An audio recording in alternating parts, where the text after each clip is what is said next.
Hello everybody and welcome to Ancient Architects. No, Sanguinary Guard, Hugo, Kev, Otto, Chewy, Vanguard Wargaming, Sullivan Gilbert. Hello, Sasha. Hello, is that Kev the Cook?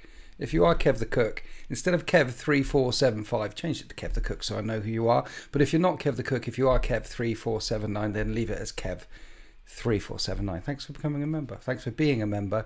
Is the sound okay? Is everyone here? I'm here. You'll notice when I say is everyone here, we are missing a very important person, a very important part of the STD team, and that is what sounds good, sounds great, looks great. Thank you, Sanguinary Guard. Thanks for the epic mod of mods. Yes, you'll notice that I'm short of a wall, and I'm looking this way because I've changed my setup a little bit. I think I mentioned it last time. I used to be there, now I'm here, and there's a bit more of the bench there. And then the other monitor's there. So this one shows me what you're seeing, and so does a little thing. And then that one, so the questions are there. Okay, right. But yes, STD. Chris has got the STD. Whether he lives or not, I don't know. But in between, when we talked about it on Monday and then doing it today, he's been touched by grandfather. He's been touched by the grandfather of the Nurgle. And hopefully he will rise up. I rise up again. I rise up. I rise, better be. I rise up. He'll do all the rising. You know the rising? He'll do that. So how are we this evening? Thank you for jumping in. The sound appears to be okay. And the chat is going. Sasha and actually named Magnus Garsty is here as well. Thank you to the 40-odd viewers who are here at the beginning. And thank you to the many hundreds or maybe thousands who watch this after the thing. Today, I don't really have... I was all set up, ready to spread some SDD. As Danny said, he just needs to accept the blessing and he'll feel fine. Yes, exactly. You just need to accept the Nurgle blessing and then accept the maggots and the slugs and the STDs and all the itchy bits and just move on. So I did have a topic, which was the SDD topic, but now I don't have a topic. So we're really here for as long as you keep me here to talk about all the stuff and things. 10th edition is coming. There's lots of leaks and rumors. Hello Hardly Pud. There's lots of leaks and rumors about 10th that we can talk about. There's the GW price increases, which seems to be, you know, just like it always snows every Christmas in the North Pole, maybe. It always snows. There's always price or he could pray to the elder god Nurgle kidnapped. I don't know what you mean. Hello. Yes, so we can talk about the price increases. We can talk about 10th edition. I have to the right of me, I'm in Forge World Hell because making some tanks and things for my ad mech for the Horus Heresy. And, you know, what resin's like for any one of you who's worked with resin before. You need to wash it and you need to bend it. And, I mean, this is supposed to be bent all the way over to, look, that goes on top there like that, right? That goes on that bit. And then the front is supposed to bend all the way. So you need to get like either boiling hot water from the kettle on that or a hairdryer to get it. So I've done all the bits that I can do with all the trimming and all the bits, but I haven't done the bending bits. So I'm looking forward to doing all the bending bits and burning my fingers with hot boiling water, which I'll probably do tomorrow. No, I won't do tomorrow because Sullivan Gilbert's in the chat. I saw him earlier on. And hi Sullivan Gilbert, and he's coming around tomorrow for a game of 40k. And then we've got Dark Angels Chris on the Saturday. And this is why I won't work with resin. Too much work. Yeah, resin is too much work. Plastic is so much better, so much easier. But if you want the good stuff, like Titans and Thunderhawks and things like that. See how Sullivan Gilbert's there, holla. Forge World is true suffering when it comes to putting their kits together. Yes, only Garsty, their kits is spelled T-H-E-I-R, not T-H-E-R-E. Okay, so it's educational while you're here as well. There's different types of there. But if you, of course, English is not your native language. Sorry for pulling you up on that. If it is your native language, you must do better, okay? You must try better. But yeah, like sticking together the Titans was just painful. Yeah, so we got them. I've got Horus Ascended up there, which is going to go off to Den of Imagination, along with a bunch of more stuff that I want to send to Den of Imagination. They're going to be getting some more Death Guard and some more Horus Heresy, Sons of Horus, to add to the Horus Heresy things, plus Thingy Bob.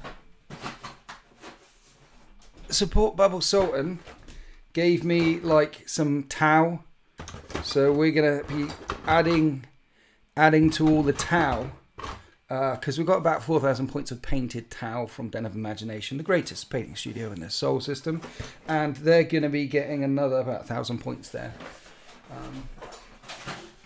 just to add to the Tau list, right? So we don't see all the same Tau all the time. So yes, I'm looking this way because that's where the questions are. That's what's happening on the painting desks right now. Is the and all the bases.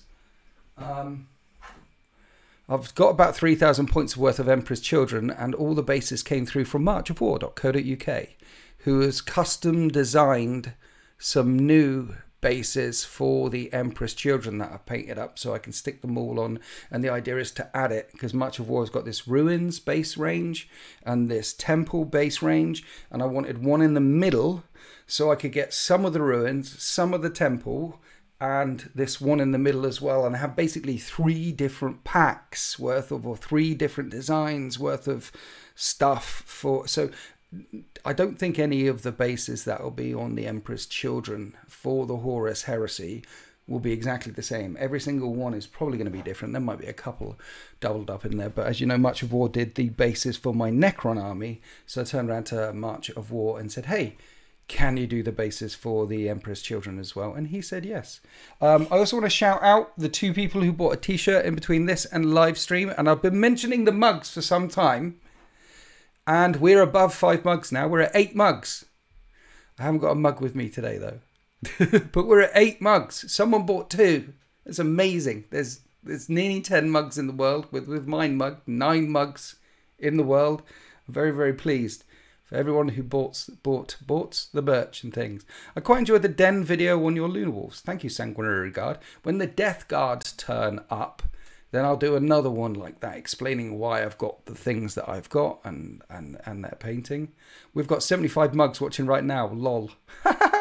Yeah, 76, 75 mugs. Hello. That's almost it. Yeah. Winters, any advice for things needed when starting a channel? My mates and I want a 40k chat. My advice for starting any kind of hobby channel, be it 40k or any other, I always tend to say this when people ask, is it's going to become a hobby in itself. So how much time do you have on top of the time you have, and on top of the hobbies that you do, on top of everything that you do, have you got enough time every month, every week to put aside to dedicate it to a whole new hobby? Because it will become a whole new hobby in itself. So that's the first question that you're going to stick with for month after month after month after year after year after year. Because the first thing I'll say is be consistent. Make sure if you do live streams, for example, and tell everyone that you're going to do live streams on Monday, make sure you always do the live streams on Monday. Be consistent. Be consistent. Be consistent. The YouTube algorithm will like you at the start, because what the YouTube algorithm does is, so long as each video is more successful in runtime, watch hours, CRT, things like that than the previous video, it will pimp it. It will say, oh, this channel is on the grid, and it'll pimp it and pimp it and pimp it. And that's what all us YouTube people like to see, is whether channels get better or not. And then you'll get something like a YouTube Studio app on your phone, which will look like that. And you're looking for all the green, see the green arrows. If the green arrows are there, that means the video is getting promoted, like the green arrows on this one by YouTube. If the green arrows are not there, it won't get promoted. And so YouTube will like you at the beginning, so you must be consistent, and lighting is the other thing. So it's a hobby in itself. Be consistent, obviously, and Yes, it's been a fresh cut. Thank you, Andy. And lighting, make sure your lighting is very bright and the sound and things like that. Apart from that, just have fun. I think that the internet itself is an authenticity machine in a way. Let me explain myself to do this. What I mean is, if you're putting yourself on the internet for year after year, after month after month, after week, you have to be you. Because if you are not you, then you will not be able to hold up a show, you won't be able to maintain that image that you're trying to project. Instead, because it's an image, cracks will slip through. People will begin to see through the cracks. So you've got to be absolutely authentic. And I think the people on the internet who are the most authentic, be them 40K producers or other content producers, they're just themselves, and people like to watch them because of who they are and what they're doing, and because they're authentic. And we hate inauthentic people. That's why, like, politicians and stuff like that, it's like, can't they just tell the truth? We like this authenticity. We live with these people for years after years of watching them on our phones and things like that. We like that. So you just got to be you. And if you're a likable person and a nice person and you're making nice content, then people will find you and people will gravitate towards you. And if you're lucky like me, you might actually catch a wave. So I caught a wave at the start of 8th edition. There weren't very many 40K. There were a few 40K channels around at the start of 8th, but not loads, not like it is now. And I caught it at the right time. And you might get lucky. So, yeah. So, unless you can be Batman. You're a prophet of truth. Good evening, all. Good evening, Weeb. As Horus Heresy is some time since it was released now, would you say that you prefer 30K Horus Heresy or 40K at the moment, Otto? I prefer 30K to 40K at the moment.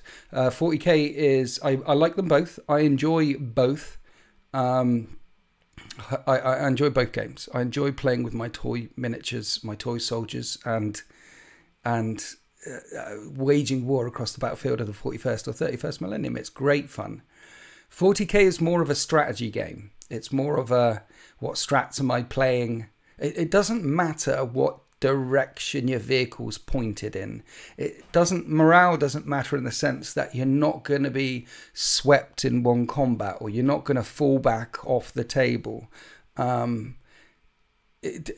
40K is more of a simulation, more of a strategy game, almost like chess, with cards and with strats and with relics and with warlord traits. You're trying to outthink your opponent, try and outmaneuver your opponent. Horus Heresy is more like a war game. It does matter which direction your tank is facing in. They can become immobilized. You can fall back off of the table. You don't tend to have very many characters hiding back at the back. Your characters are pushing forward, being heroes, leading from the front, really buffing the force. And if your characters die, it does affect the overall army to a greater or lesser degree. So the narrative tends to write itself. You can tend to see and feel the battlefield if you're playing Heresy. Those epic moments happen more often. Things blow up. Someone gets hit in the head by a servo arm, and even though it's got a couple of wounds, it insta-kills them, and that was the opponent's warlord. These moments happen more in Heresy. There's more extremes on the bell curve, and I like that, whether it happens to me or happens to my opponents. I like it when the kooky things happen, whereas 40K has trimmed those most extremes down and out of the way, and there's strategies that you can do to mitigate against it, such as CP rerolls. So they're both fun. And they're both just as difficult to get into, because Horus Heresy rule system is huge, but the codexes are tiny, and 40K the rule system is tiny-ish, and the codexes are just complicated messes, some of them. So to actually learn both systems is about the same type of effort, but obviously with 10th edition coming, I think a lot of those things are going to change. Winters, I watch, listen to you, all your content. No idea what any of it means or what you're talking about. Testament to your character and enthusiasm. Thank you, Count Gnillia. Evening Winters, do you think World Eaters Codex is the direction GW are going with 10th, e.g. less stratagems? Do I think it is? Well, the answer is I don't know, but I hope it is. I do. I mean, in the World Eaters Codex, there's 2 sub-factions, but in one of the sub-factions, there is 3 warlord traits, 3 relics, 8 strats. And I hope that's the direction they're going in. It doesn't mean that there's any less complexity to playing the game. I mean, how many stratagems do you need? Do you need 2,000? Do you need 200? Do you know how many stratagems do you need? How many relics do you need? How many warlord traits do you need? I think that the game isn't as accessible as it used to be. And I think the leaks for 10th edition, they're saying that the next rule set will be free online, is what I'm hearing, which is what happened at the start of 8th edition. So if they release a 10th edition rule set, which is free online, which makes it as accessible as it possibly can, and the problem is in 9th edition is the codexes, the complexity of the codexes, and they remove a chunk of those rules out of there and make it easier to play, particularly for little Timmy who turns up. Like, here's little Timmy, I'm going to play this army because it's a really cool looking army. I like big bugs and I cannot lie. And here's my little bugs. Here's my big bugs. Here's my cardboard box. And all the bugs do this. Oh, and I've got to learn stratagems as well. And then I've got to learn warlord traits as well. But there's different warlord traits and stratagems and relics depending on whether it's Kraken or this or that or that. And then there's that turn-by-turn thing, like everyone gets a 5-up invulnerable or 4-up invulnerable on monsters, or you do it on your winged hive turret, that means everyone can fall back. So there's lots of layers of overlapping rules that are affecting little Timmy from just getting from starting the game. So the layers of accessibility are very complex. And I think that complexity needs to be put in the mission packs, not in the codexes. So you can play them this way, narrative, or you can play them that way, competitive. And if you want that complexity with secondaries and actions and things like that, that should all be in the competitive thing. So I think it is a sign of things to come, particularly as there is no chapter approved section in the Codex World Eaters book, which isn't here right now. I think it's next door. If you want to know what the secondaries are for the World Eaters, you need to get Arcs of Omen. They're not even in the book. Kev, thank you for being a member, a tier member for 3 months. Thank you so much. And he's got a mug and a lovely hoodie. Lovely. Got to get a mug after the stream. For strats, 1 for heroes, 1 for psychic, anti-psychic, 1 for durability in some way, 1 infantry buff, 1 vehicle buff, 1 movement, 1 miss. That's how many strats I have as a template. Yeah, I think there should be, in the core rulebook, for example, say there's 6. There's like fall back and shoot, insane bravery, CP reroll. I think they should get rid of CP reroll. I think they should get rid of that one. If you roll it, you roll it. And because there's those, I've rolled they get rid of the CP reroll. That's what I would do, but I don't think they will because they like to trim away the edges. Yeah, like insane bravery, fall back and shoot, maybe fall back and charge, take cover. A couple of the core ones that everyone's got in all their codexes anyway. Everyone's got a version of X.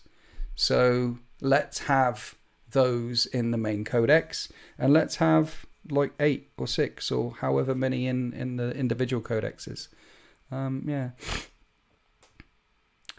Kev is annoyed that he can't use half of his World Eaters army anymore. Yeah, well, Alex SEO had the same thing, but what he's got is half of his World Eaters are now Word Bearers, and he plays them as Chaos Space Marines using the Chaos Space Marine books. That's his. He actually literally had them out yesterday with his Venom Crawlers, his Disco Lord, his things, and he's been playing them as Word Bearers since the Chaos Space Marine book came out.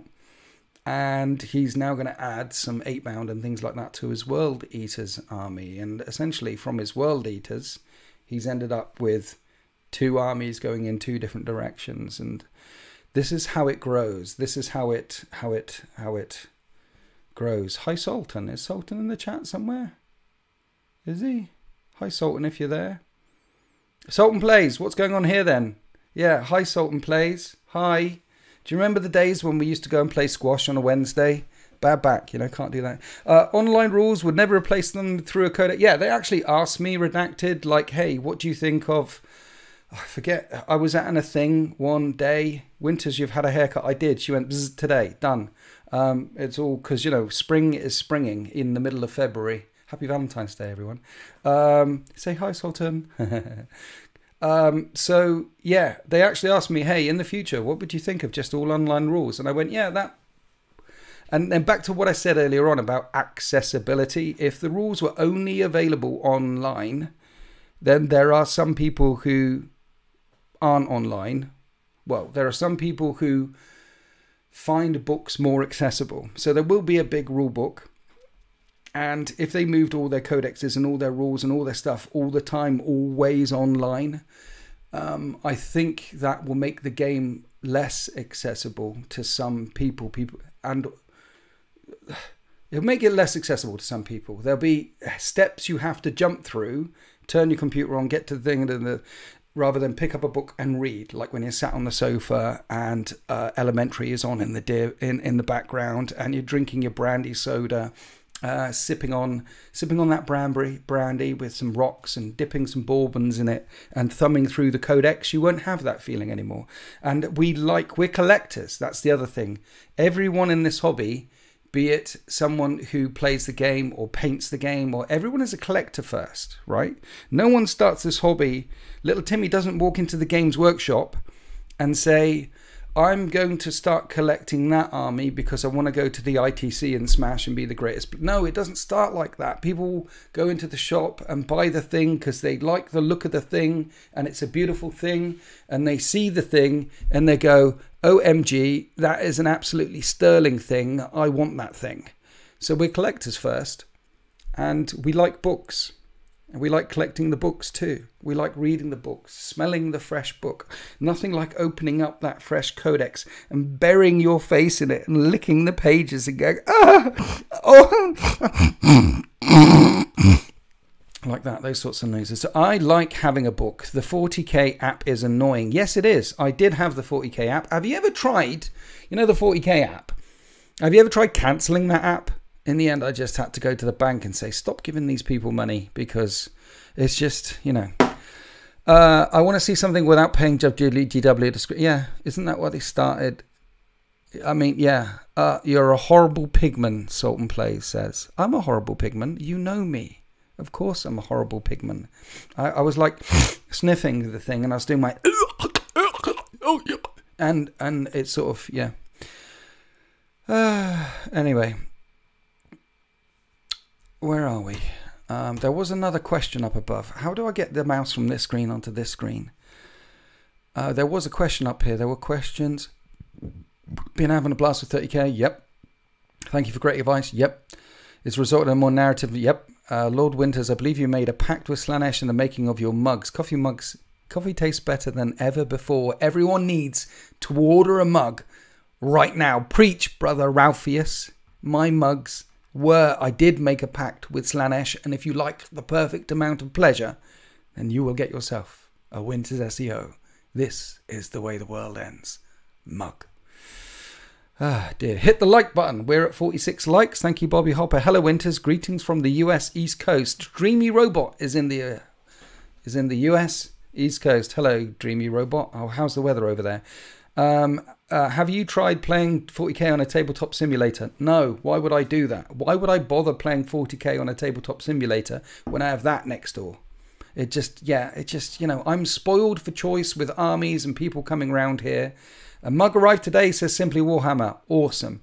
The 40k app sucked. It'd be better off with a notebook. If the app was my only choice, luckily it's not. Thank Battlescribe lots. Yes, there's always Battlescribe.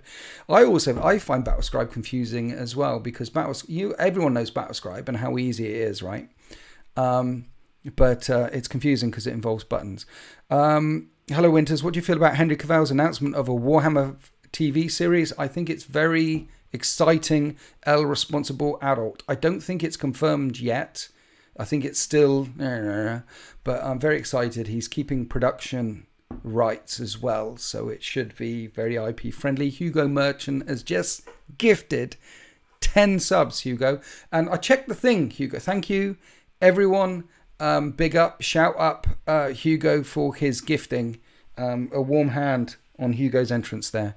I did check the thing, Hugo, that you was mentioning about the tiers. Like, and as far as I can tell, it doesn't give tier 1. As far as I can tell, it gives gear 2 or tier 3. So I'm eschewing we should play a game soon. Don't know what though yet. I really enjoyed the Custodies. So when I'm on a live stream, yes, I really enjoyed playing as well. Okay, we do Custody. Why am I even texting you this? You're at home. Sunday? One more time. So I'm playing Dark Angels Chris on Saturday. We could potentially do on Sunday because on Tuesday I'm going to Canada. But we'll talk it through. We'll talk it through. Anyway, I got something in my eye. Something in my eye. Fuck. Something in my spread sort service. Someone bought a mug and a hoodie. We've got 8-9 mugs in the world. They're proliferating out there. Something in my eye. God damn it. It's not going. I'm just going to have to... Yeah, so Hugo, apparently it comes down to you pressing the button about whether it gives 2 or 3. I think. But next time we meet at Weekend at Swab, which is 4th and 5th, we can talk about it there. Out of the 40k channels out there, you Winters are the one that always makes me feel happy. You are the legend. Well, thank you, Pinsman. Thank you. I haven't been able to play since 5th edition. Whoa. But finding your channel a couple of years ago helps me stay in the loop. Thanks, Winters. Michael Erler. 10th edition is coming, potentially the end of June. And it'll be a lot more accessible, and hopefully you'll have some friends or family or lovely people around you, or get on the internet, onto Facebook groups and things like that, and you'll find someone nearby. What's your hopes and dreams for 10th edition? That the tournament side of things is they're put in their own sandbox where they can play with each other and beat the crap out of each other and spam all the nasty lists and break the game and pull all the whack arseholes with them, because those are the people who really want to win at all cost, so that all the insane crazies are all in a room together punching the crap out of each other with their toy soldiers. And if you want to join the insane crazies and play those games and go to the tournaments and do all those sorts of things and prove that you are the bestest boy on the entire planet with your plastic crack, then go for it. I know I've done it. Once upon a time I did win this trophy, but I don't mention it very much. And it is fun. It is fun getting your grrr on and, you know, blood for the blood god and whipping people with the whippy sticks, things like that. It is great fun. But for the other people who are more cultured and more civilized and like tea and bourbons, people who wear slippers, people who listen to Radio 4, people from the colonies that, I don't know, people from the colonies that, I don't know much. I don't know where I was going with that, but we can, you know, other people, let's just say, people who just want to chill and play beer and pretzels, then we can play and not be affected by, because they've made a number of rules changes in 8th and 9th for the balance of the game, which has affected narrative play, and that kind of sucked. Like, if they want to restrict stuff to 2 flyers, if they want to restrict stuff to rule of 3, then that's great for the competitive people. But if I want to run an army of just tanks against my friend who wants to run an army of just infantry, and we want to play that game, then the core rules for 40k should support that game type as well, and you should just have just as much fun. The difference should come down to the missions. Do you want to play these type of missions? Like boarding action missions are a very good example. There's no strats, no relics, no warlord traits. Boarding actions are really good. And the people, I highly recommend boarding actions. Everyone who's spoken to who's played boarding actions love it. Highly recommend these little 500-point pickup games. It takes you longer to set up the board than it does to play a game. You can knock out 4 or 5 of them in the evening, have a great time. It's like 40k chess. It's great fun.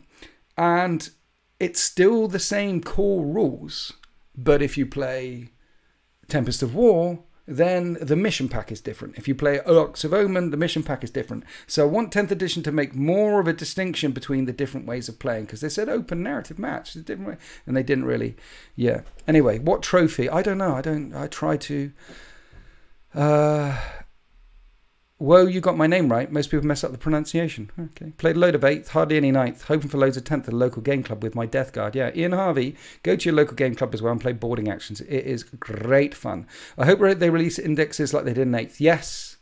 Yes. I think I said in a video way back, I am a champion for either indexes every edition or indexes every other edition. What do we think of that? Indexes every other edition? Indexes every edition? Because I know that the World Eaters have only just got their codex. But what's worse if you're a World Eater fan? Is it worse there being a new edition at the end of 10th and you're sitting on a codex that doesn't get changed for a couple of years while the new rules, and it'll obviously feel like a codex written for this...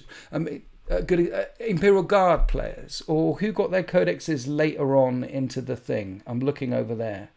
You know, the people who got their codexes later in the edition, do they sit on that for a period of time and watch all the news? That sucks. But it also sucks if you got a codex and the new edition comes round and then there's indexes. But at least if everyone's got indexes, everyone's on a level playing field. So I'm a big fan for indexes. Robert Lowe took his GSC to his last tournament, so he doesn't mind not winning. Huh? Would you like some chocolate-covered pretzels? I would love some chocolate-covered pretzels. The only thing I know about the colonies are £1 equals a million didgeridoo dollars. Exactly. Tempest needs to bring back Maelstrom, such an easy way to play. Yes, Tempest of War is a more complex version of Maelstrom. Maelstrom was amazingly popular. Let's have a Maelstrom of War. Let's have a boarding action. Let's have other ways of playing narrative or casual 40k, which is promoted and celebrated as much as the match play 6 monthly Arcs of Omen fist fight thing. Yes, more ways of playing with your toy soldiers. Just release all the codexes all at once. Well, they can do that if they do an index release at the start of 10th edition, and an index releases all the codexes all at once. They're never going to release in every edition. You're not going to get like they do all the indexes and then 6 months later, bang, everyone gets. You're not going to get that. It doesn't because they use codexes to release new miniatures, right? Here's the new codex and there's some new stuff. Here's the new codex and there's some new stuff, and that's the pipe dream. That's what they've done for so long. They can't possibly release all the codexes with all the new miniatures all at the same time. Yeah, they're not. They can't do that. They can't do that. They just can't do that. Loads of reasons why they can't do that. But what they could do is release a couple of codexes at the same time. They could, in 10th edition, release a couple of codexes in this month, have a couple of months break and focus on Sigma and Horus Heresy, release a couple of months codexes the next period, and then a break, and then a couple of months there, and then a break, and then at the end of the season, at the end of the series, get to Arcs of Omen again, or Psychic Awakening, but without the bullshit, or the Gathering Storm, which was good because it didn't have all the bullshit. Plans for LVO or Adepticon? Yes, no, I'm not going to go to the LVO, or I'm not going to go to Adepticon. No, I just, it's a long way. There's lots of cheeseburgers. I'll have a heart attack. And I mean, can't Americans come here? Sometimes Americans have come here. Even Canadians have come here, eh? Put data sheets onto cards. Go into binders that you're always carrying up. Yeah. What about binder codexes with the law? Exactly. Binders would be good. Yeah.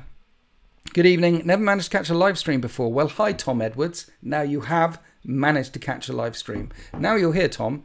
Participate by asking a question or saying something or smashing the like button. For the love of the Emperor, Bobby Hopper is shouting, hit the like button. 66 likes. Exactly. What are we talking about? I hope they release indexes. Yeah.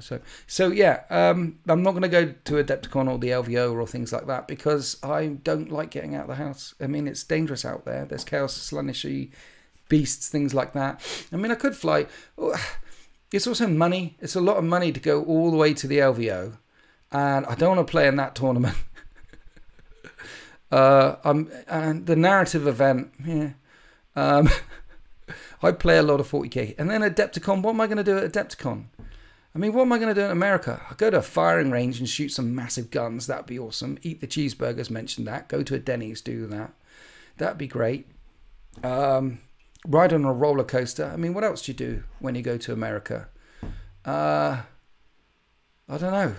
It's, yeah, I could go, but I mean, I didn't even go to the London tournament or Games Day here. If I go to events and things, like I went to King in the North in January, I go to like my events or Weekend at Bernie's in March, and I'm going to be having an event in October as well.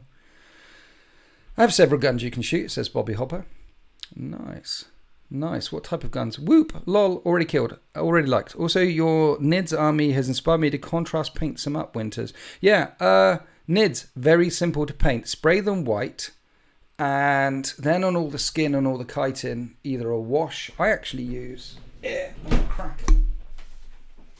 Not even contrast. So on the Kraken, you spray them white, and then you pick out all the red on all the armor plates and all the chitin and the stuff like that, and the claws black, done. And then Seraphim Sepia, straight onto white, and that's an oil, that's a shade, and that'll just blur it. That's not even a contrast. Highlight a few bits, do the base job, done. You can batch paint really quickly. Necrons and Nids are the easiest armies to get a good tabletop painting standard very, very quickly. Oh dear. Where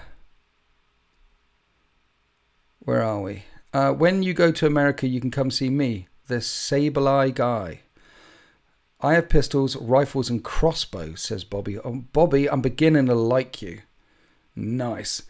When we went to Canada last year to see Mini Wargaming, we actually shot some guns over there, like shotguns and pistols and things, because obviously in this country you can't get your hands on those sorts of things unless you're a criminal.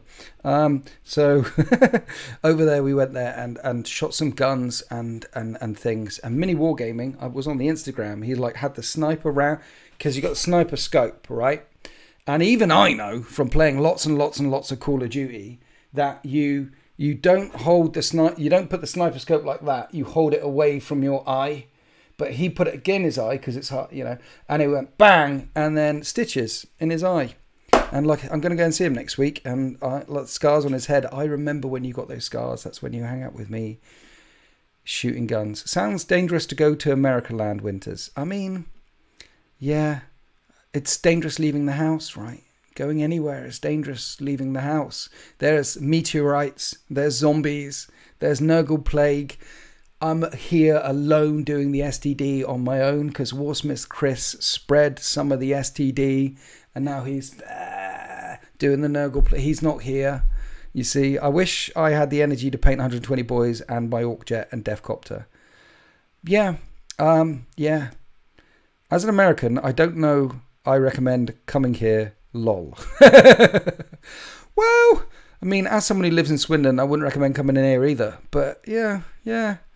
Yeah, it's not safe. It's, you know, the flight and the thing, and then the thing on the plane, and then the crash, and then island, and then polar bears, smoke monster, lots of people die, time shifts around. You don't know what's going to happen if your feet touch grass. It's probably best to stay away from grass altogether, stay in the house, play 40k, play video games, eat chocolate, eat ice cream, and never ever find a job that's working from home, like playing with minis, or I don't know, QA testing on the internet, things like that.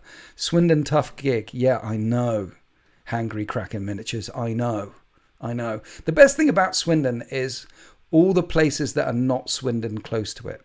So there's Oxford, there's Bath, there's Bristol, there's the Cotswolds, there's Salisbury, there's Avebury, there's Stonehenge. There's loads of lovely places. There's Laycock. There's loads of lovely places around it that are not Swindon, that are relatively easy to get to. Yeah, the best thing about Swindon is not Swindon. I played 8th edition, and the AdMech player requested a river map with 3 choke points every game. Some friend hears. Well, don't play with them anyway. Wait, what? I'm confused. I don't know what you're confused about. Lost to AAA. Exactly, AAA. That's what I was talking about. Will you pay me to do this winters? If so, I'm in. What are you talking about, pubbers? Embrace the note. I don't know what you're talking about. Will I pay you? Very unlikely. Orc versus AdMech in cover with choke points is worse than Tau. Yeah, okay. Well, I live in Gravesend in Kent, and I feel the same. I went to Kent once. Yeah. Garden of England, they called it. I called it a shithole. But anyway, thank you for the 129 people that are here.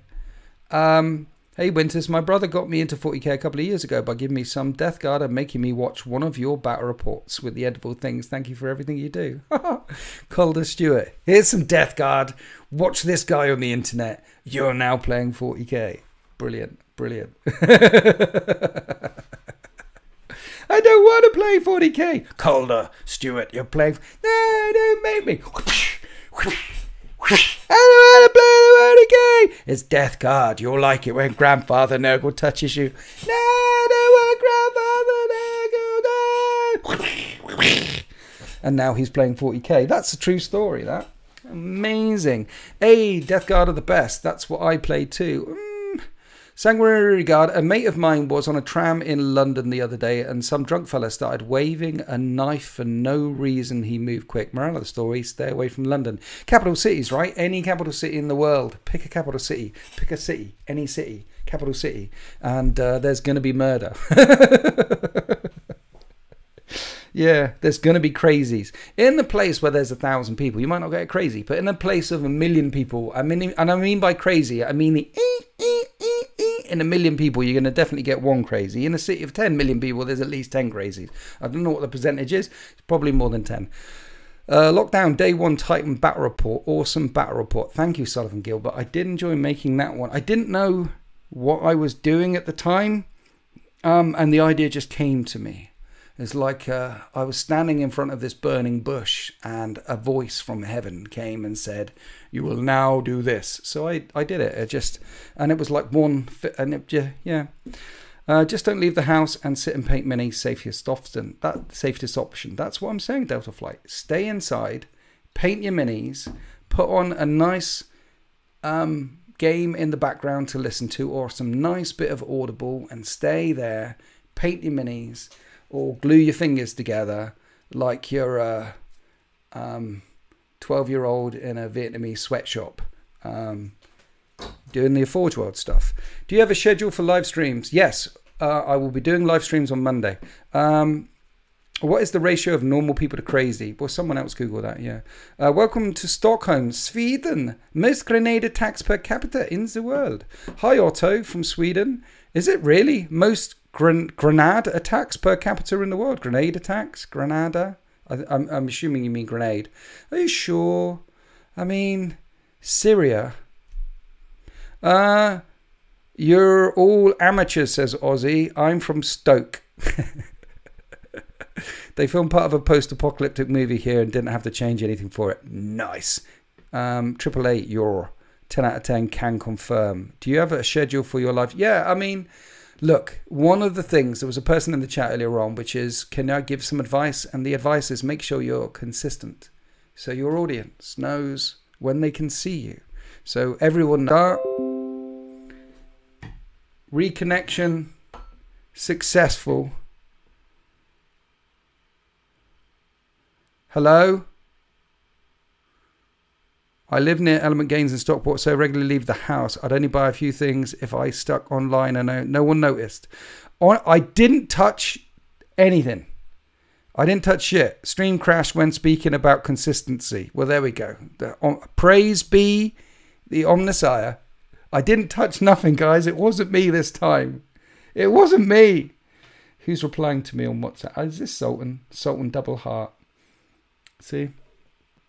Things are... Yeah. We're back. So... What? You're back? Yes. I didn't touch... There was a thing coming up here saying that there was a warning. And then when I look down here, there's something called OBS. I've heard of OBS, having watched lots of Warzone streamers before.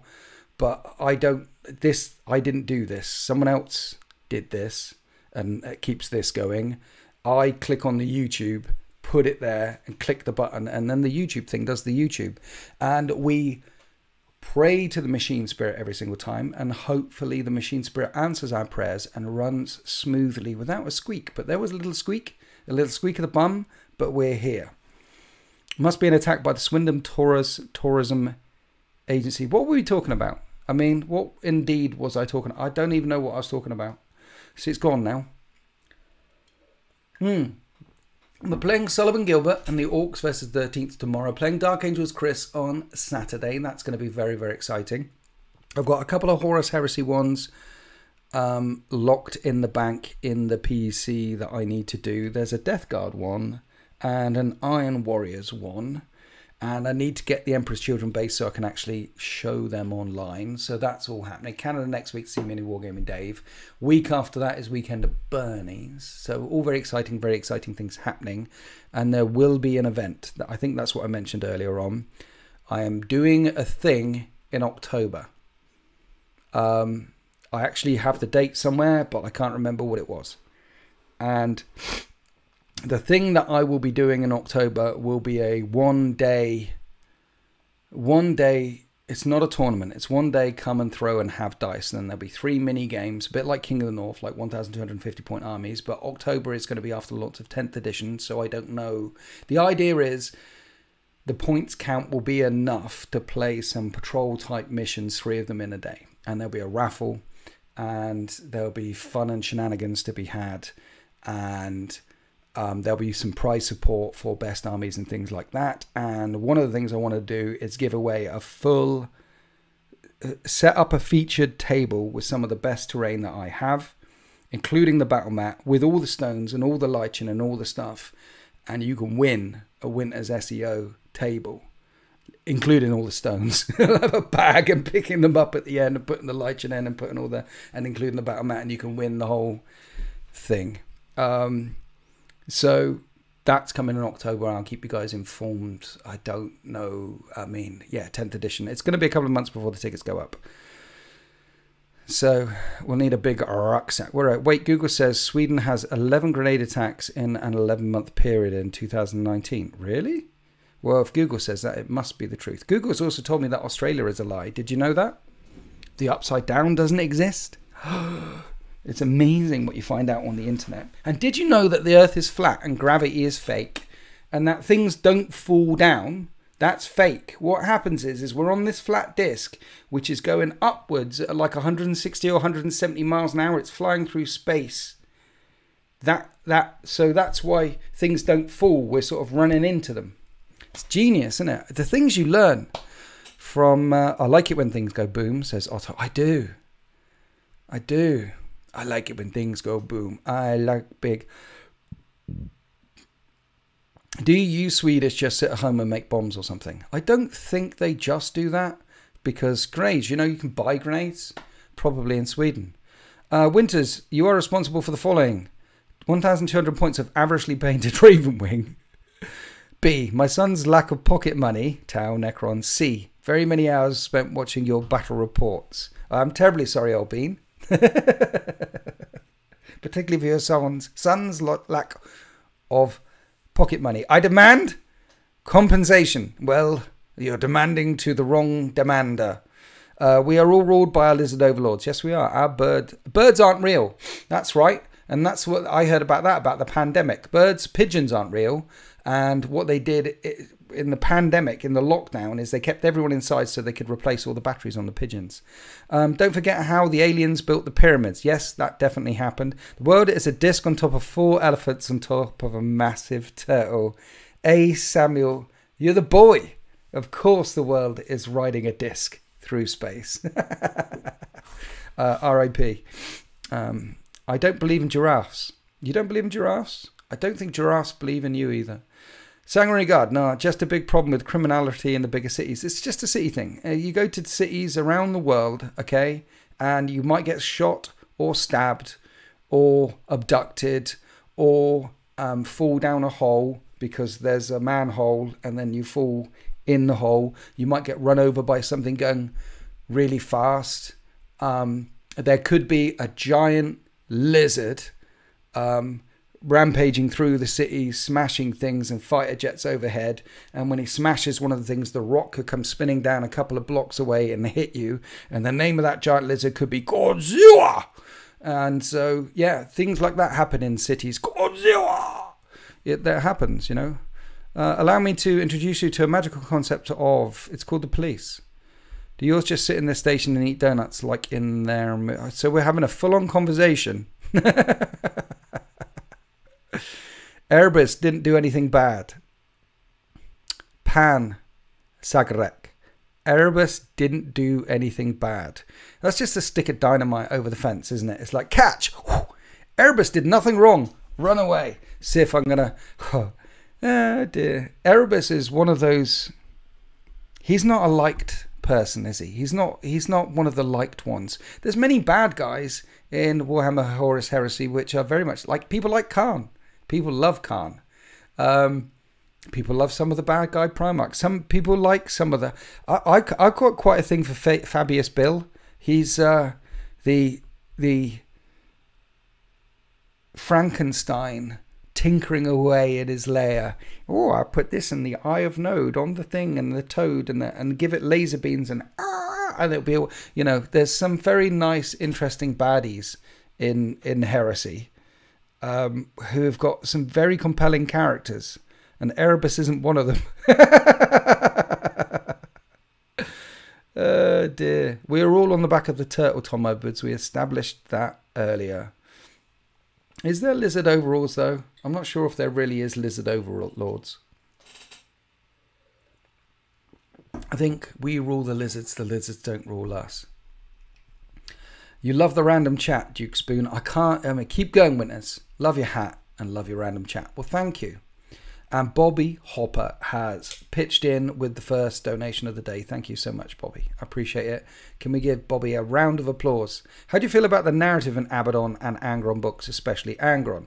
Okay, so I thought the narrative in the Abaddon book was good. I thought the narrative in the Angron books was good, but it doesn't have any lasting... So I did a video talking about the narrative in the Abaddon book because it's important that we all understand that the narrative is moving forward, that there's now some really big ships floating around called Arcs of Omen, and they can cross the Great Rift with ease. That the Chaos Space Marines have weaponized Space Hulks, and each of them is like the Phalanx. Each of them, it says, is like an entire... It's like an Indomitus Crusade fleet, them with their supporting ships. That's important, that basically the Chaos Space Marines have their own Indomitus Crusade fleet equivalents in strength, okay? So that was important that we got that, and the idea that there's a MacGuffin which is going to be assembled, which is the key to change the world. Then the Angron book, lots of things happen in the Angron book, and at the end of the Angron book, the overall universe is the same. So I didn't do the lore about the Angron book. Long story short, for everyone wanting to know what the lore of the Angron book is, how big is the rock compared to these arcs? Bigger. The rock is a bit bigger than... I mean, it's a Space Hulks, though, because Space Hulks can be 100 kilometers, they can be 500 kilometers. So generally speaking, the rock would be considered to be the largest type of Space Hulk would be out there. So, yeah, so the narrative in the Angron book is the Imperium, there's a second Astronomicon, so to speak. Long story short, new beam of light shining out around the universe, allows people to navigate with, and where it shines upon a planet or into a particular war front, it was actually helping the good guys, and helping turn the tide of chaos here, there, and everywhere. It was a lucky beam of light. It was a lucky charm. And so Angron is drawn to the greatest terror, is drawn to the brightest light. And the Grey Knights saw it coming, and you had the Grand Master of the First Company went with the Grey Knights to this place and told the Inquisitor and told everyone, he's been heeding the prognosticars, that the Red Angel will, and the whole system will be drowned in blood. Long story short, at the end, the whole system's drowned in blood. And the Grand Master of the First Company of Grey Knights is killed. I had my mate tell me the other day, 1 minute, that's Volox, that's V, that's that other guy, the old guy with the thing. It's not him because he's of the Preservers, that guy. Voldemort. It's Voldemort. He's not dead. He's still... Anyway, so the Grey Knights turn up and prepare for the oncoming storm. Then Angron gets there with a massive fleet. Long story short, huge war, lots of destruction, The MacGuffin that's lighting the thing gets destroyed. Angron dies, but he's only mostly dead. He comes back. He gets knocked down. He gets up again. They're establishing what he does in the codex, in the lore, which is if Khorne sends Angron to or is not so much sent, but he is, because he's not a demon in the sense that demon princes are demon princes. Demon princes possess people. And then you've got the possessed, obviously, and the Galva back. And they possess this spirit, this incarnation, this manifestation of Khorne takes over and warps the person which it's inside is hosting it. But Angron's not like that. Angron has been given the power of Khorne in the same way that Abaddon was given all this power of all the four gods. So he is a conduit of and a manifestation of war and violence itself. And he's swept towards this greatest light. And indeed, the army that comes with him, he's not really commanding them. They're following him in the same way that orcs follow the biggest orc to see what he gets up to. And that's where the biggest war. Angron is smashing through into this system. And he does give out some orders at the start. And he does say, hey, take me there. And he does. But as soon as he gets there, he's off. He's off on his own like a great big red orc. And they're all rampaging. Anyway, and he gets knocked down, but the power of Khorne compels him, and he smites with the sword and destroys the thing. So what they're suggesting is, if Khorne wants something dead, it doesn't matter what you do to try and stop Angron. He will come back and he will make that thing dead. Like he does, he gets knocked down on the tabletop, he gets back up again. If Khorne says, kill that big MacGuffin light torchy thing, Jamie and his magic talks, kill that because it's changing the tides of battle, then Angron will keep going and going and going and going and going and going and kill it. And even death will not stop Angron. So massive fleet, new torch, Angron turns up, much death, big wow, planet gets cracked, and Vashtor turns up and takes the MacGuffin that he needs from the heart of the machine to build the key which will unlock the fate of the galaxy. When the planet gets cracked, the whole system gets flooded in this blood tide. It's when the light of the torch fades, then this system and the systems nearby and systems, chaos people go nuts and start tearing each other apart. It's 28 weeks later. It's two Karens in a shopping centre on a Tuesday afternoon. It's all that sort of thing. It is nuts. Blood, guts, fur, fake fingernails all over the place, and this blood tithe, this when the light fades, all that is left is war and death and carnage, and 2-3-year-olds in a sandpit arguing over the last ball because they've thrown the other balls out of the sandpit, and they can't communicate, they can't share because they're three. These are higher things that we learn later in life, to learn to share and learn to communicate properly. Of course, some people never learn to share and communicate properly and only play Craftworld Eldar, but that's, we each have our own burden to bear. So the story for Angron Part 2, the story for the second one is there's a really big war. So I didn't bother, Anyway. Do we want the Lion coming back? Yes, we want the Lion. We want all the Primarchs. Bring them all back. Bring them back. I want Voldus. That's the guy, Voldus. He said, oh, he's the first guy, and then he's the Grandmaster. He said, no, Voldus, I think, is the 4th or the 6th company of the Preservers. Anyway, not Voldemort. So, yeah, we want Lion back. We want Angron back. We want, don't we? Don't we want all the Primarchs in 40k? Don't we want the Emperor's plan wasn't just the Horus Heresy? Don't we want the idea that the Horus Heresy is just a part of the chapter, a part in the overall story of the Emperor's plan? Don't we want it to be that the Emperor set out his plan thousands of years before, and he made a good go of it around the time of the Horus Heresy, but he kind of didn't make it happen then, the defeat of chaos, the good versus evil. He tried to make it happen then, but it didn't happen, but he had a backup. He's like on ice. He'll strap himself into the pain machine and go, ah! For 10,000 years, because it really hurts. But knowing that in 10,000 years, that once the psychic awakening, once faith, once people, humanity begin to rise up and rise up again, now rise up. Once we get there, then the Primarchs will come back, then the Demon Primarchs will come back, and then we'll have the massive final battle for the end of days. And that the Imperium of Man, which has wrapped itself in chains and war for 10,000 years, the Imperium of Man has endured for 10,000 years because what the Emperor of Mankind did was make a war machine where all that exists is constant war, and everything in the Imperium, from the lowliest little tech scribe scribbling away to the guy pressing the button 10,000 times on the keyboard a day, every single day. When he sees the green light come up, he presses that button. That's what he does, and he lives for 40 years, and he gets 1 packet of gruel a week, every week, a day. That's what he does.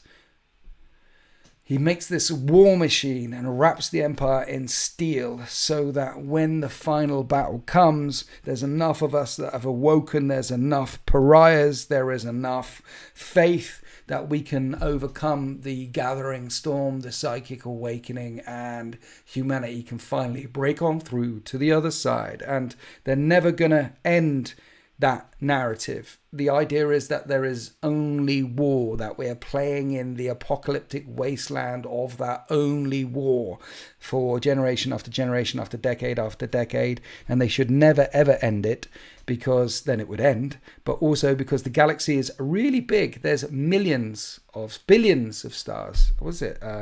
200 million light years side to side or something?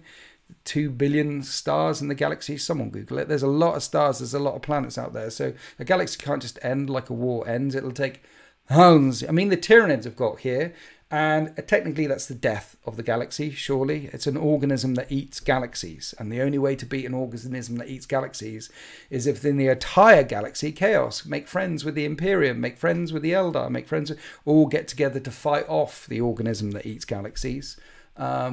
And maybe even if we did all get together and shake on it and agree on a new pact and a new way forward, maybe if we all agreed to be friends with each other just to fight off the organism that eats galaxies, maybe even then we can't kill the organism that eats galaxies, because it's so much more vaster than we thought how the vast thing was. Maybe it eats 10 galaxies in one hit. Maybe it's spread across 100 galaxies right now. And if it feels a bit of resistance from this one, it's like, oh, there's a load. And it pulls that way. And then maybe we're dead anyway. But, you know, it's going to take them a very long time to spread, millions of years, in fact. So here we are. At the end days, there should be Primarchs, there should be death and destruction. I don't even know how I got onto this. Anyway, the Slaughter Curse, there you go. That's what I was talking about the blood thing. So, yeah, the Khan.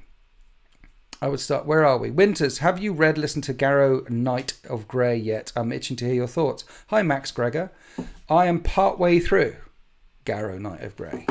I would have finished Garrow Knight of Grey this week, but I was mainly playing Dead Space. Have you guys played the Dead Space remake yet? Oh my god. 10 out of 10 would bang. Get Dead Space remake. Play that immediately. It is. Dead Space is, you're a space marine. It's definitely a Warhammer 40k licensed product. You play as a space marine boarding a space hulk that has been overrun by like a new Xenos race called Xenomorphs, and it's great. So, and you can do the hold on brother, I'm coming for you, all that sort of stuff. It's awesome. So I'm only part way through it because Dead Space, I've completed it twice now on the harder thing. I don't know whether to go to the impossible one because then you're not allowed to die. I'm seriously considering downloading Cyberpunk 2077 because I'm hearing that it's really good now. Now the beta testing is over. The actual game itself works, but I know that if I download Cyberpunk, then my life will be... I mean, I put 300 hours into The Witcher 3 or 200 hours into The Witcher 3. I know that I won't get much content done. But if you're wondering where I've been in the last week, Dead Space is your answer. Can't we all just get along? Exactly. Wouldn't Isaac be more of an engineer? Yeah, so he's an engineer. He's a tech marine fighting off the Xenos. Alfaris never left. Love the latest World Eaters versus Death Guard battle rep. Thank you very much. The Pox Walker moment was so priceless. Yes, it was. That's, for those of you wondering, that's the big difference between Heresy and 40k. In Warhammer 40k, where everything's been flattened out a bit, Pox Walkers can kill Angron. And if you bring enough las guns, you can shoot a Land Raider to death. Everything's kind of flattened out. Not kind of flattened out, but you can do these things in 40k. There is no way an entire army of Poxwalkers or an entire army of Ad Secularis Covenant could kill Angron in Horus Heresy. That's the difference. Is there new stuff of Lore on the Conqueror? I don't know. Alfaris never. Hey Winters, hello from New NJ. Is that New Jersey? I was wondering if you've ever run your 13th as the new Castellans of the Rift chapter or Emperor Spears chapter, as they were no. My chapter are my chapter, and I run them like my chapter, which is the same as other chapters. But no, I haven't done that.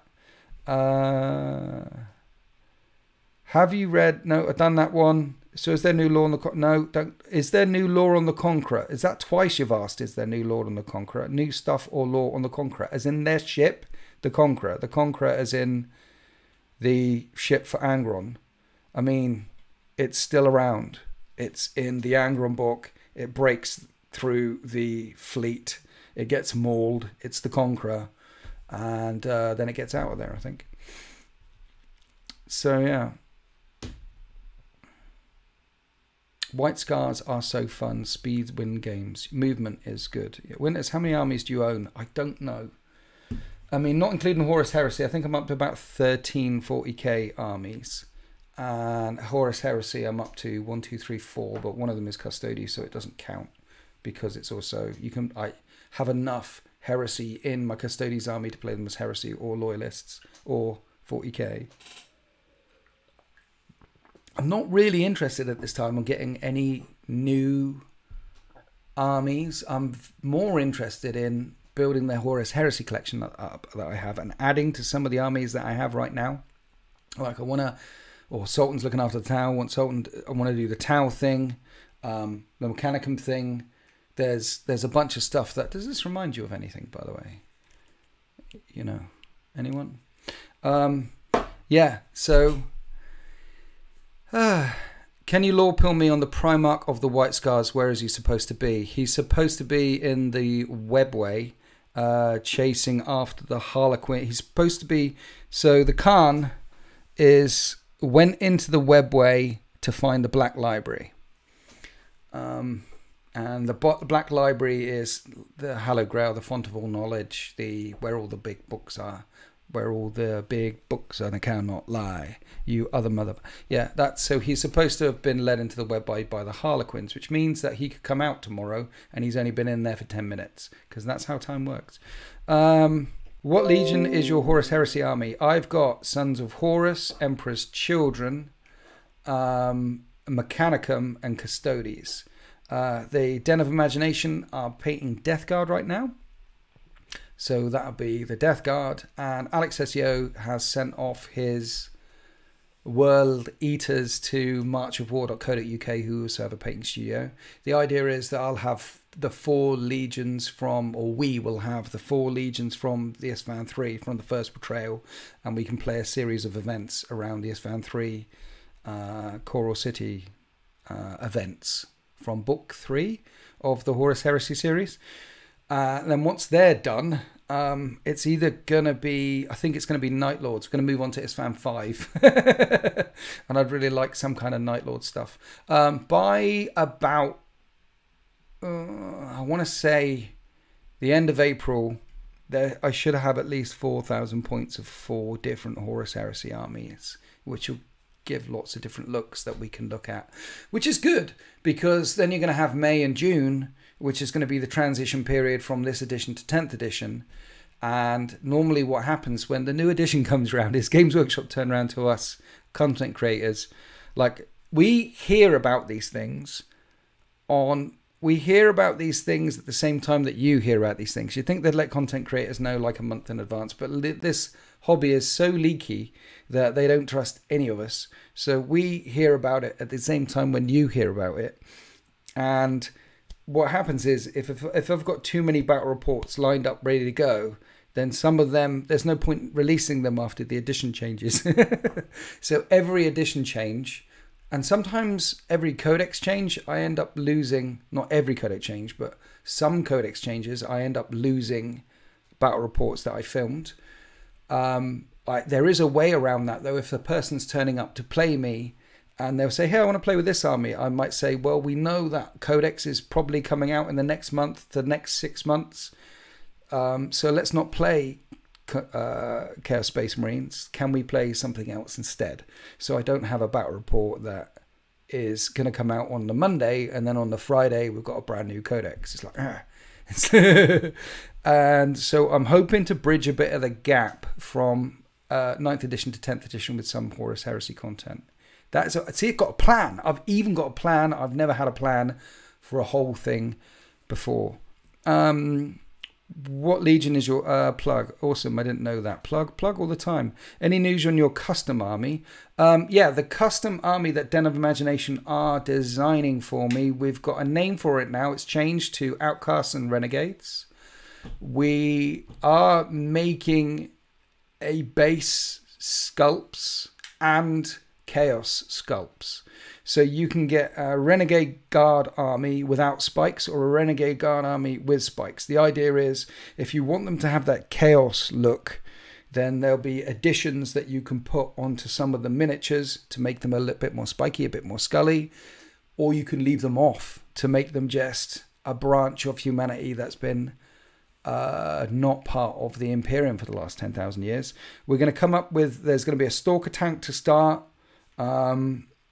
some bigger things that can be used as Ogrins or large, and then some smaller ones that can be used as normal infantry for Infinity or 40k or anything like that. I'm going to use them for 40k, and some HQs. That's going to be the start of it, and also new bases, designing new bases as well. So I've been working through some of the ideas with Dariush from Den of Imagination. And I did have a conversation with him a couple of days ago, and yeah, we're moving the needle. So I will keep you informed throughout the year, and there'll be releases of the new army that I designed with Den of Imagination throughout this year. It's going to be a 2023 project.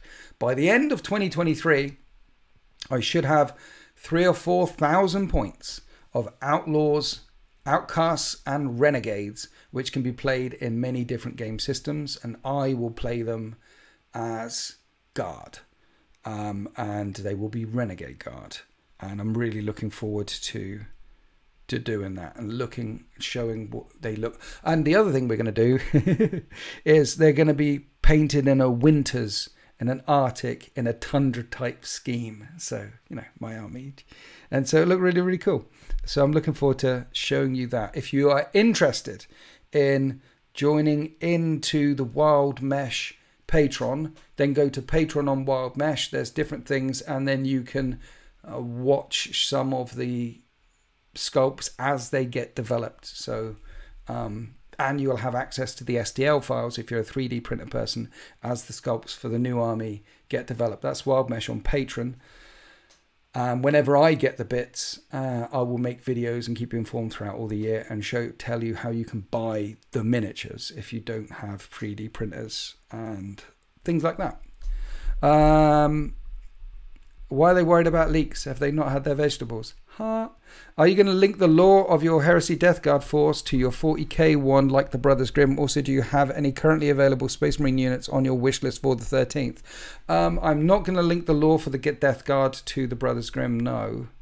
Because it will make my brain ache over time, in a year's time or 2 years' time. Do you have any currently available Space Marine units on your wish list? Look, the 13th... I've actually been thinking more and more and more about my Space Marine wish list. And here's a thought. I've been thinking of starting a new Space Marine chapter. Like proper new. Because I've got a chunk of Primaris stuff for the 13th. And I can keep going and adding stuff to the 13th and to the 13th. But I've got a lot of Space Marine stuff. And I've always liked Iron Hands with all the Mechanicum and all the bits. So I was thinking about building a new Space Marine chapter from the ground up, and it being Iron Hands or it being a custom chapter again, and going on the full-on conversion routes and going down the full Primaris route with the Brutalis Dreadnought and heavy intercessors and heavy stuff and things, you know, going the full way. And I guess these feelings have been stirred up by doing Emperor's Children for Horus Heresy and Sons of Horus for Horus Heresy. The fact that I've started other new chapters for Horus Heresy, like, that was cool. Starting that process again, starting again. So, Iron Warrior Successor chapter the 14th. Yeah. Thinking about starting a Dark Angel Successor in 10th edition. Yeah, exactly. So, my brain is more leaning towards the idea of starting a whole new chapter. Potentially an Iron Hands chapter. Or an Iron Hand Successor chapter. Because I do like their beautiful toys. You know, if you're doing Iron Hands right. No, that's the wrong way of putting it. Because there's no right or wrong in 40k. You play 40k your way. Design, build. There's no... If I'm doing Iron Hands right for me, then almost every single one of them will have a bionic leg or an arm coming out of the thing or scopes on the eye, or they will look like the least Space Marine army. Like a hard cross between AdMech and Iron Hands. And I've just got this aesthetic in mind. I've got this idea in mind. And also, if I did that with Iron Hands, is if I make loads of Firstborn stuff, then I can get an Iron Hands force that will play Horus Heresy. And I can also play it in 40k. Sultan Plays has recently done this. Check out Sultan Plays' YouTube channel. He made a Salamander's army that works in 40k and in Horus Heresy. Genius. So I could also add lots of the new stuff, the brand new bits. Like I haven't got a hankering to add storm speeders and gravis tanks and all those sort of things to the 13th, because I've got versions of all of them but Firstborn. Why do I need ATVs when I've got 6 attack bikes? Why do I need loads of Outriders when I've got a whole White Scars old bike?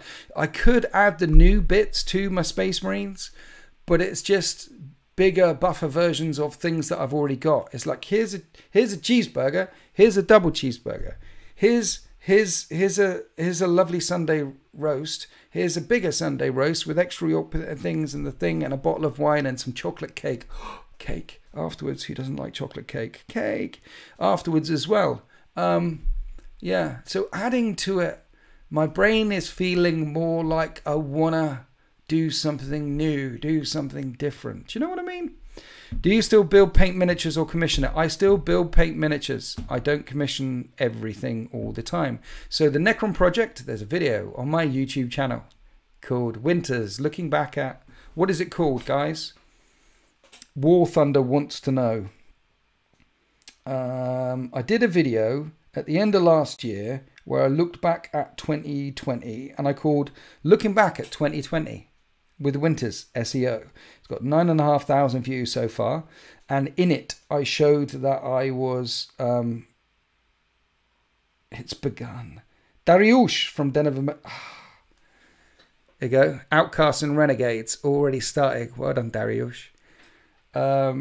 Test the model there. Nice. Yeah, I did my Necron armies. So I did 8,600 points worth of Necrons last year, which was really good fun.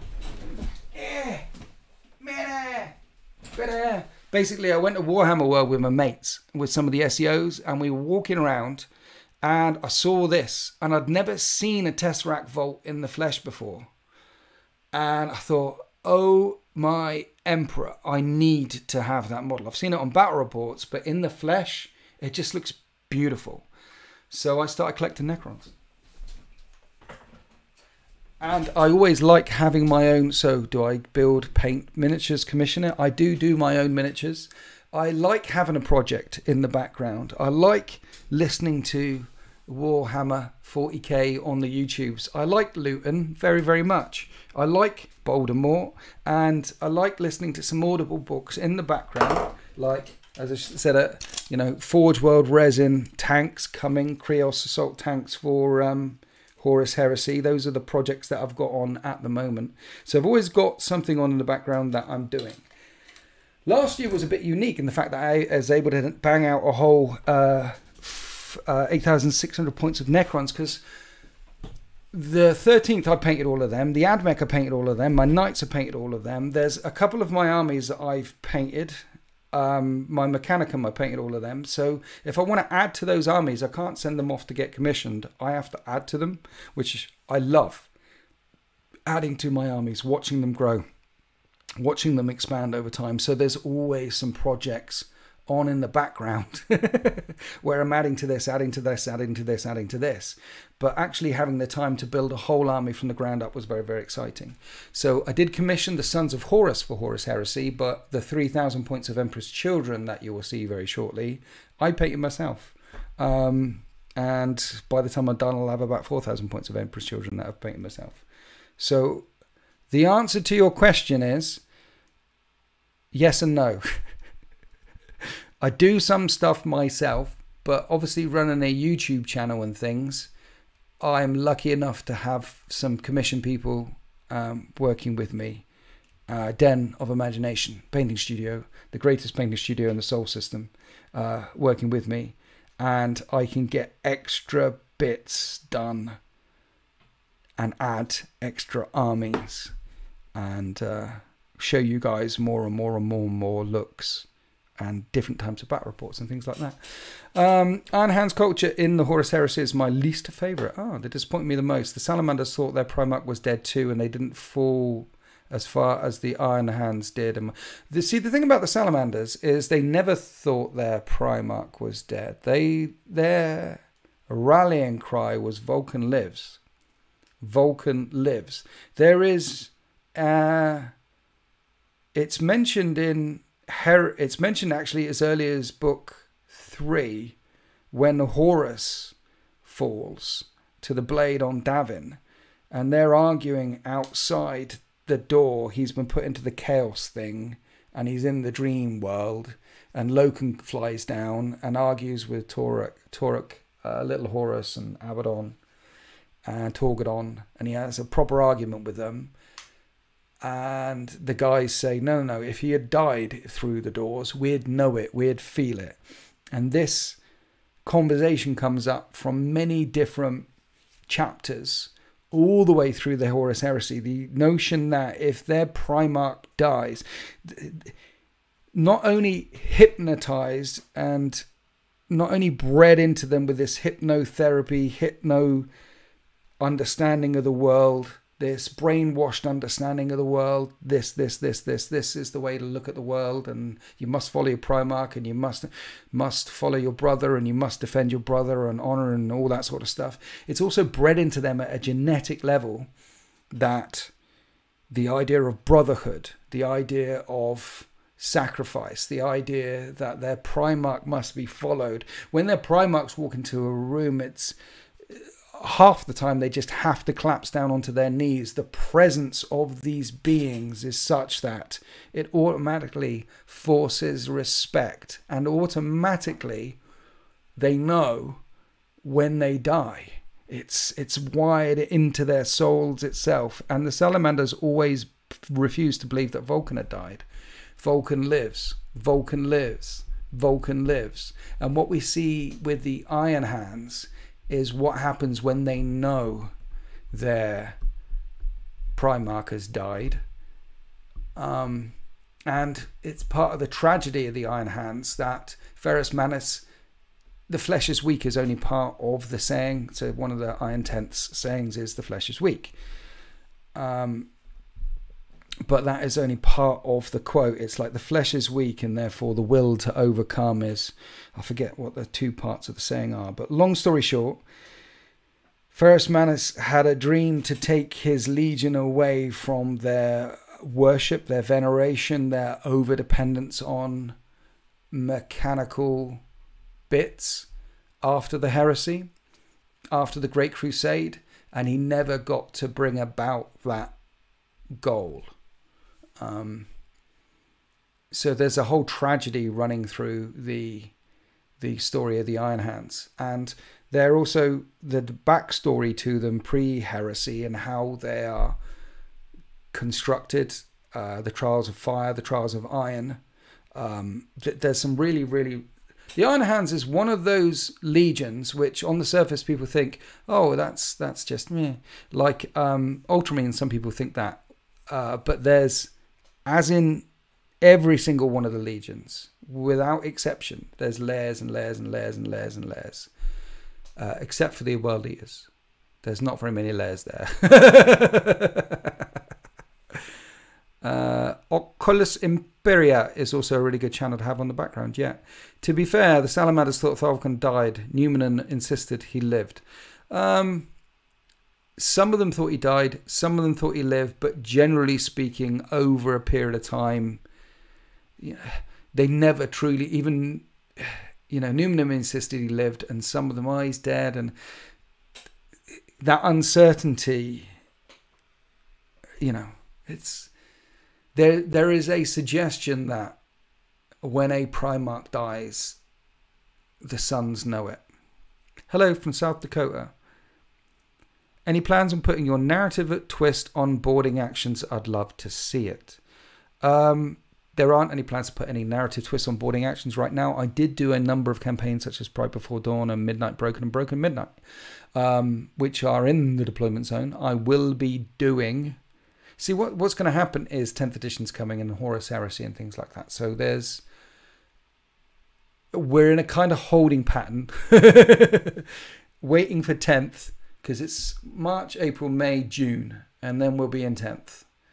So if I sit down and create a narrative boarding actions thing and book it in and start filming it, then the actual planning process for the campaigns that I do is it takes a while, and fitting other people in who've got other jobs. So say it's Sultan, for example, fitting him in so he can come and film it, and we have to film it and then film it and then film it and then film it so that there's a thing, and then get that up in time. It might only come out about a month before 10th edition drops, and then that work, then what's the point? Because it isn't a legacy thing that you can watch in a year's time, because the main rules have changed. So there isn't any plans for any campaigns at this time, but I've got lots of ideas about campaigns.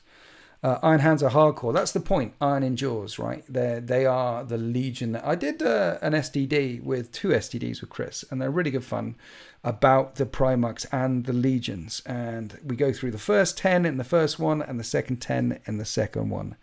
And their thing is all about enduring, which is why when their arm gets blown off, they'll change it for a bionicle one. When they get half their head torn away, they'll just glue and sellotape, bit of blue tack, put their skull back together, have a big red laser beam, freaking laser beam. They keep going, don't they?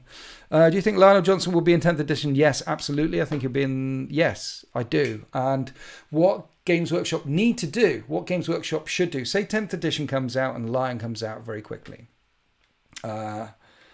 They should release Emperor's Children within 6 months and have Lorgar and the Emperor's Children as a brand new playable. Say by the end of this year, we have Lionel Johnson back and Rubert Gulliman on the good guy side. And then on the bad guy side, you've got Magnus, Fulgrim, Angron, Mortarion rampaging around the galaxy, and the Emperor's Children and the Leagues of Votan need their second wave to come out with all their Hearthguard, Iron King. They need all of those. And then by the end of this year, we've got a whole new playable faction and it all kicking off, and 4 Primarchs running around all over the place. And that the edition is available online for free. They'll make money. They'll make bank. Will I be playing the Rogue Trader CRPG when it comes out? No.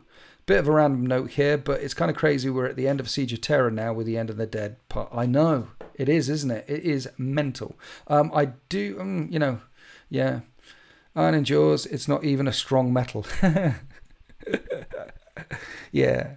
Any chance you see a Corvus Corax coming back? I think a Loyalist Demon model would sell like crazy. I don't think a Loyalist Demon model will sell like crazy. I think a Corvus Corax model will sell like crazy. Iron Endures, but Iron Within. I think they're all coming back.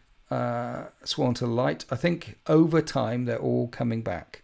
I think this year we get the Lion and potentially Fulgrim. Next year we'll definitely get Fulgrim if he isn't out by this year.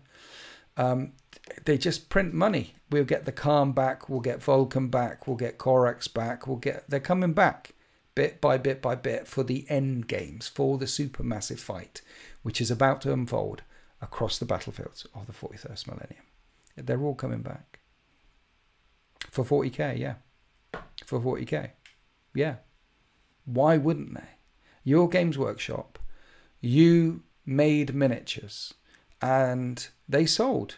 So you decided to make games for those miniatures and they sold, and it turns out that they helped sell the miniatures.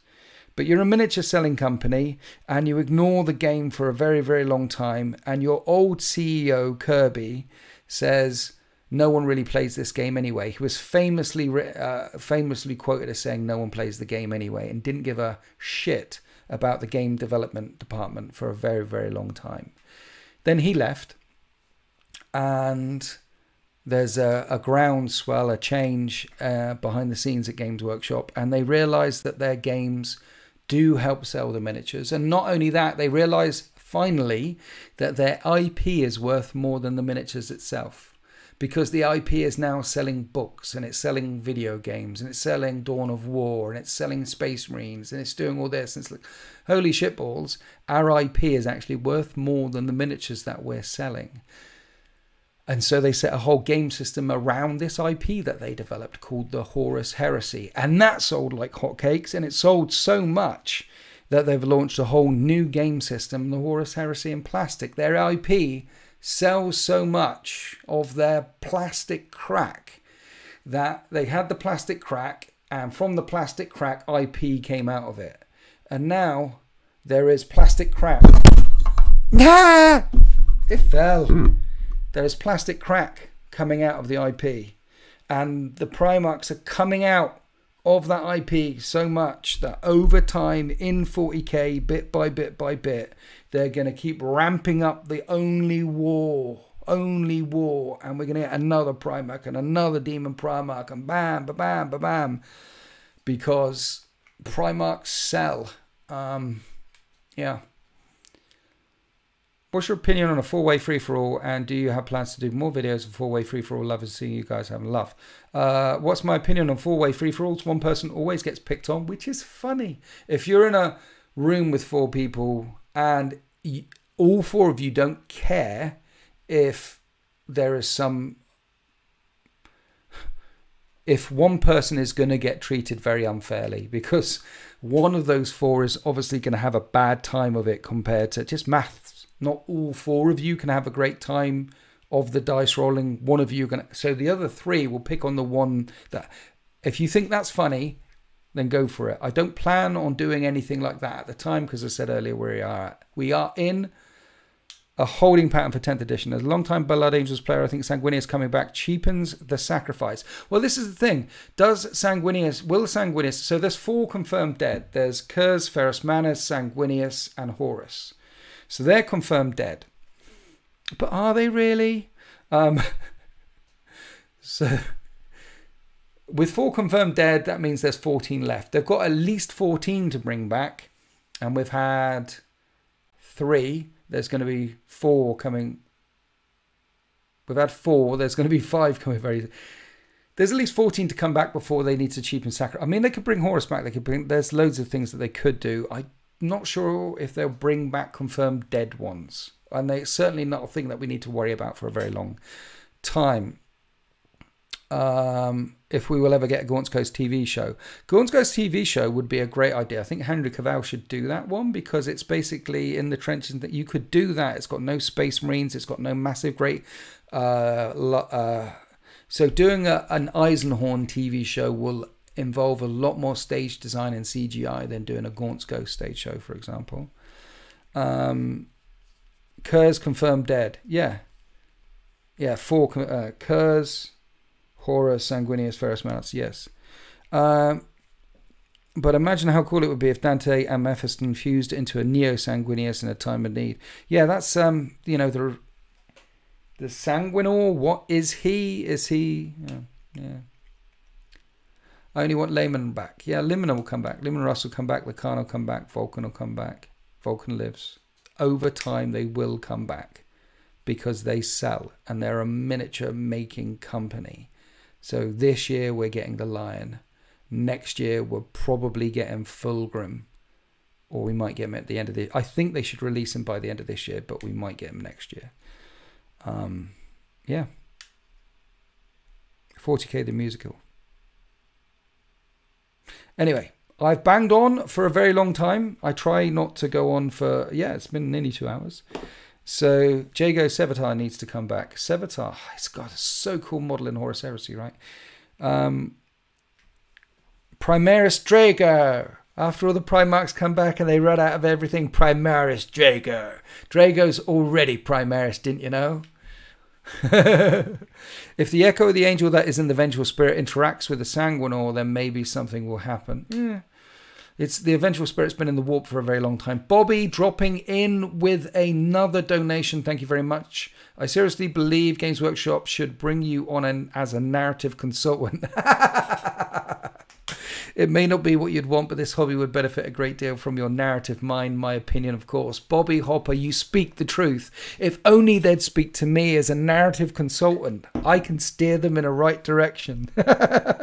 No, narratively speaking, I think the IP, the narrative that is Games Workshop and the world of the Horus Heresy in 40k is such a collaborative effort between so many great minds, and there are great minds moving the narrative forward, moving the narrative needle. I mean, people like ADB and Dan Abnett and Chris Raitt, all of their influences and all of their books have literally bled into the key lore that we know now. And some people in the design studios and people like, God damn, my brain's going. But there's so many creatives there doing such a great job. I don't know what I could bring to the party. I suppose I could bring the idea of, hey, this would be... I could bring the... I often wonder if they've got a clear view of the point of view of the audience. And I am only a tiny point of view of the audience.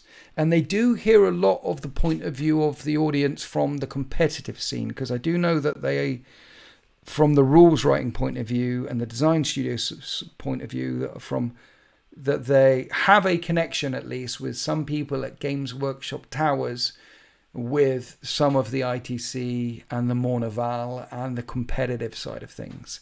There is links there, which has helped driven some of the direction of the game. And maybe they need... And so they've got links to some parts of the community from the competitive angle. Maybe it would be good if they had some links to some parts of the community from a narrative angle. Maybe that would help as well. And maybe some roundtable discussions twice a year, every year, would actually help flavor the pot, put some spices in the... Spices on the meatballs. But I don't know if it's needed. It probably is. It couldn't hurt, could it? I don't know. It's a nice idea. I am justice. Amazing book, The Prince of Crows. It is, isn't it? Dante sees a vision of Sanguinus and devastation of Baal, so I would believe he has psychic presence in the warp still. Yeah, well, yeah, it's the warp. Don't underestimate your talent, Winters. No, Bobby, I do not underestimate my talent. With great talent comes great responsibility. I do underestimate that. What I'm saying is, in a real practical sense, I'm not sure how beneficial it would be, or even how much impact. Haven't worked for big companies before. They're extremely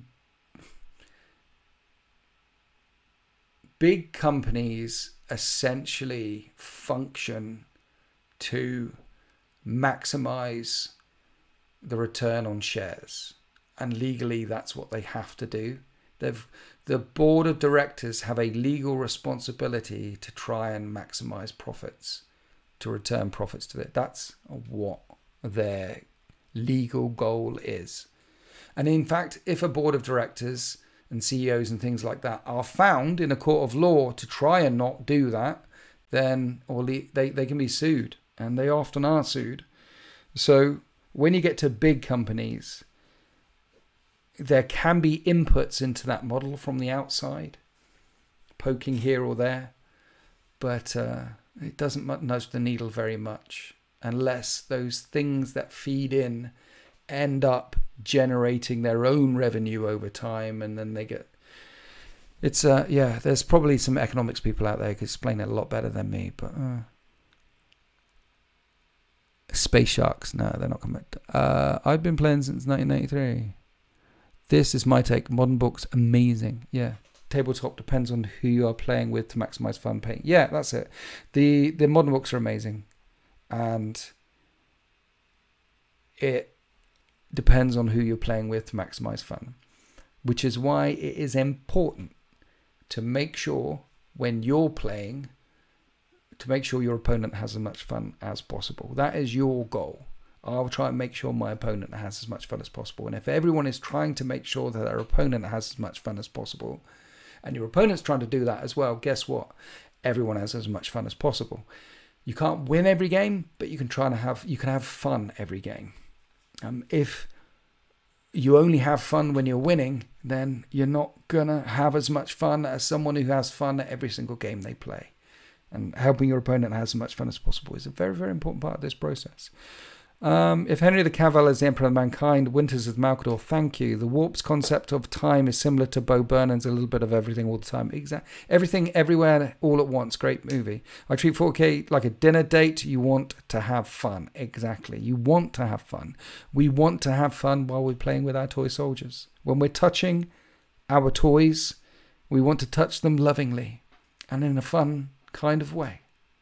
And on that bombshell, I want to thank you all for joining me on this non-STD this evening. Spread the love, people.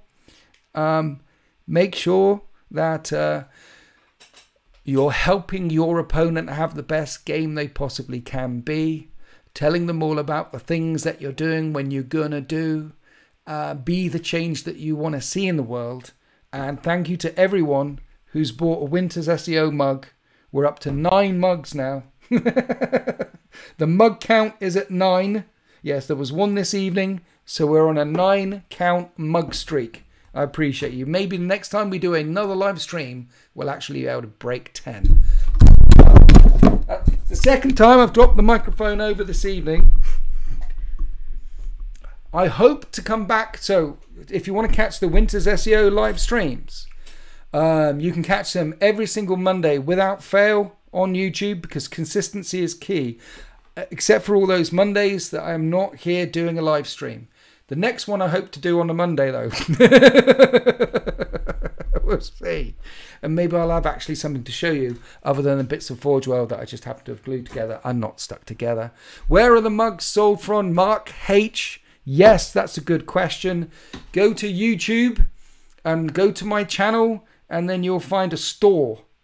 On the store, you'll find mugs, and you'll find that YouTube charge an incredible amount of money, and I can't move that charge for the money up or down at all. That's how much it costs. But if you want Winters SEO merchandise, then find it on Winters SEO YouTube channel. If you'd like to support me, then consider becoming a channel member. Tier 1 unlocks the emojis and badges that some of the people have been, you see the badges next to the names here. Tier 2 unlocks my personal Discord, and Tier 3 unlocks all the extra video content that I make. So if you want extra videos and campaigns and things like that, and if you'd like to support me on this crazy hobby journey, then come join me on my channel. That's the best way to support me. I'm also a member of deploymentzone.tv. Anyway, thank you for listening. I don't know there was a YouTube store. I didn't even bother to look there. See? Oh, is this the end? I just got here. Well, you're going to have to go and rewind now. Thank you, Sanguinary Guard, for popping in. Otto, Bobby Hopper, thank you for your donations. Gabriel and Shadow Dragon. Thank you all for being here. Happy wargaming.